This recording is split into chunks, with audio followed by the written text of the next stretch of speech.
Halloween season is upon us on Lucha Review, and in tonight's main event, we are taking on the forces of hell. We are taking on Hellraiser, the reboot by Hulu. But first, this was dropped off at the front doorstep of the Lucha Review Arena. I thought maybe it was a paperweight or maybe some type of Rubik's Cube. What the fuck? Oh. Oh. We wish to see you proceed. Get off my plane.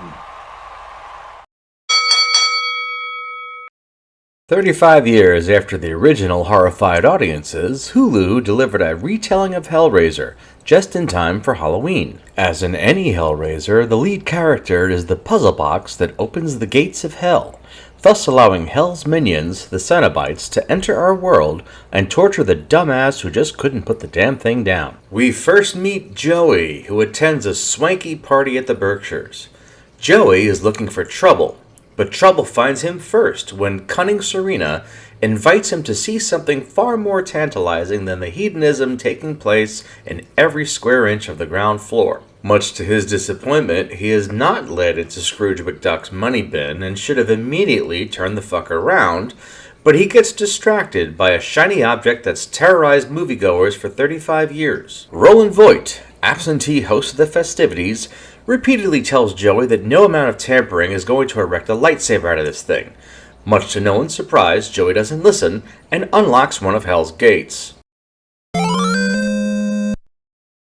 After Scorpion drags Joey into Mortal Kombat 12, 6 years pass and we meet Riley.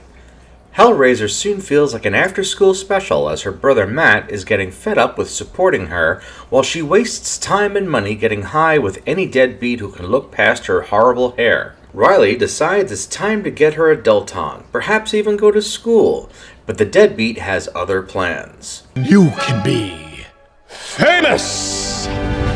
He speaks of a stupendous fortune awaiting any thief who can open the safe within its abandoned storage unit, and while the score is more substantial than Geraldo's finds in Al Capone's vault, Riley doesn't know what the hell she's going to do with a golden Rubik's Cube. Still, she can't stop wondering where it came from or what it's used for, and rather than channeling her fervor into finding a job, she finds the deeds to the storage unit, and our old friend Serena's name is attached to it.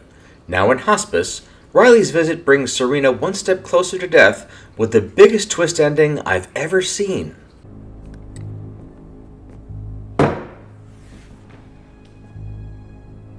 Is this what you're talking about? Nope. No, that's not how the movie ends, but I don't want to spoil anything for you because I genuinely like this movie. It wasn't a retelling of the original at all.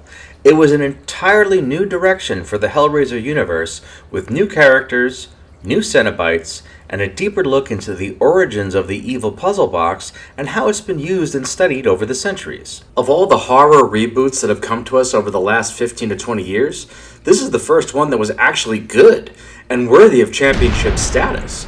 The story will keep twisting and turning while you can't decide which characters you want to hate more. Put it in your Halloween collection. In fact, go watch it now and come right back, because I'm not yet done wrestling with this contender just yet. Did you watch it? I hope so, because this is where the spoilers are. Last chance. Okay, so I was a little confused when Riley broke into the Berkshires and found that the power was never shut off after Voight's bizarre disappearance. You want to see hell?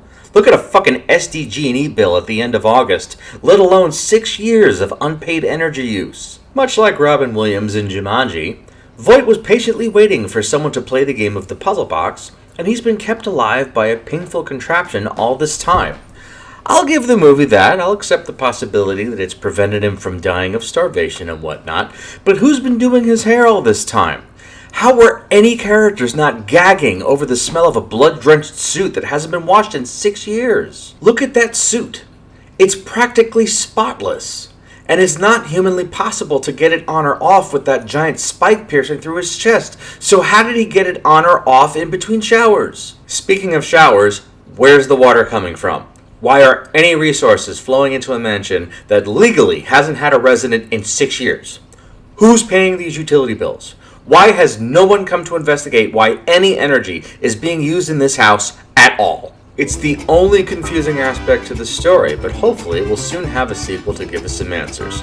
Despite a few minor flaws, this movie gave me an appreciation for Hellraiser that I've never had before.